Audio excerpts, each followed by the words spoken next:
আসসালামু আলাইকুম, হ্যাঁ মনাম খান নীরব। আজকে আইফোন 13-এর একদম ফ্রেশ দুইটা ডিভাইস নিয়ে এসেছি। ফ্রেশ বলতে এগুলো মেনলি সাইকেল কাউন্ট হবে একটা 7 বার একটা 11 বার। এগুলো বক্স সহ আছে, ওয়ারেন্টি প্রোডাক্ট আইফোন 13।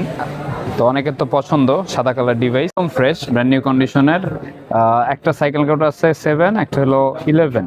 তো কোনো ধরনের ফিজিক্যাল ড্যামেজ, যাবতীয় কোনো ধরনের স্ক্র্যাচ কোনো কিছুই নেই, একদম ফ্রেশ। Battery health 100। তো মেনলি এগুলো একদম ফ্রেশ ডিভাইস। কারো যদি ব্র্যান্ড নিউ আইফোন 13 দরকার থাকে, কারো যদি একদম নতুন কন্ডিশনের 13 লাগে, তাহলে আমার থেকে নিতে পারেন। এগুলো একদম নতুনের মতনই আছে। নভেম্বর মাস পর্যন্ত এই দুইটা 13-এর ওয়ারেন্টি আছে। কোনো ধরনের ইস্যু হলে আমরা ওয়ারেন্টি ক্লেম করে দিতে পারবো। তো কারো যদি এই ডিভাইস লাগে ইনবক্স করতে পারো। তো আমি যাবতীয় অ্যাঙ্কারের চার্জার বা অরিজিনাল চার্জার, এক্সেসরিজ যা যা লাগে সবকিছু সহ একটা প্যাকেজ আকারে এই ফোন দুইটা আমি দিব। কারো যদি লাগে আমার থেকে নিতে পারো, ইনবক্সে যোগাযোগ করো।